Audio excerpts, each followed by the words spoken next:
I honestly thought of you the other day when I saw Stafford hugging his wife and, to make the Super Bowl. And I thought to myself, I wonder what Calvin Johnson's thinking watching Matthew Stafford make a Super Bowl finally. And now I get to ask you that question. What do you think of that, Calvin?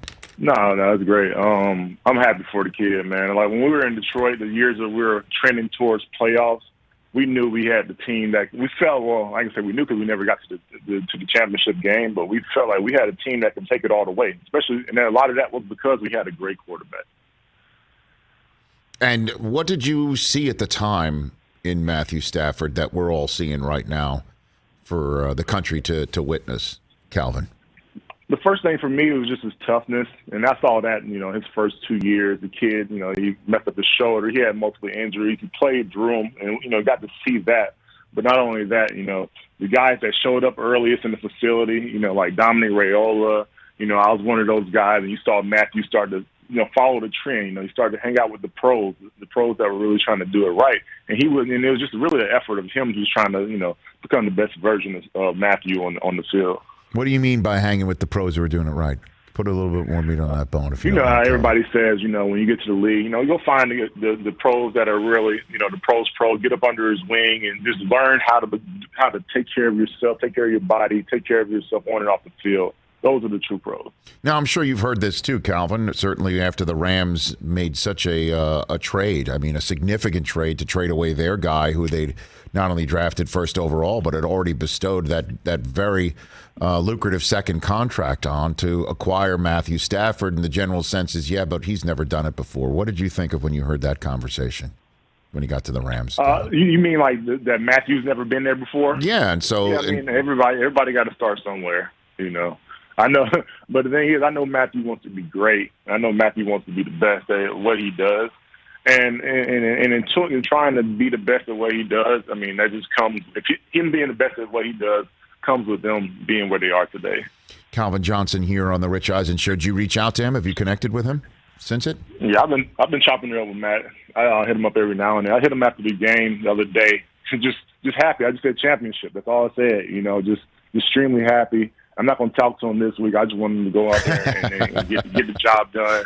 And I fully expect him to win it. But I'm hoping that he does because one, he's a friend. Two, just really proud of what he's done. One in Detroit, but definitely, I mean, being in the first year, they brought you in here to go to the championship, and you're able to do that. So that's just awesome. Do you think if he wins it, he's winning it in essence also for you and for the other guys in Detroit who thought that they had an opportunity? Dang right. Sorry to cut you off, but you're dang right. We want Matthew to win because you got to come to Detroit. It's like, oh, that's the graveyard, but it's not. You got guys that are fighting their tail off trying to be great. And it just happened to be in Detroit.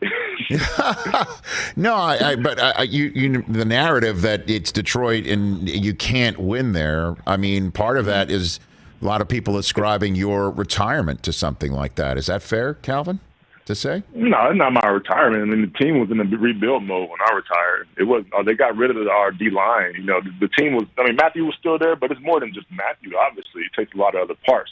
But a big part of it, the biggest part of it, is the culture. I feel like the culture out there is just breeds success. It seems like. You mean the culture out here in Los Angeles is what you're saying? In Los Angeles, not Detroit. Yes. Right. Where are you going to watch the Super Bowl?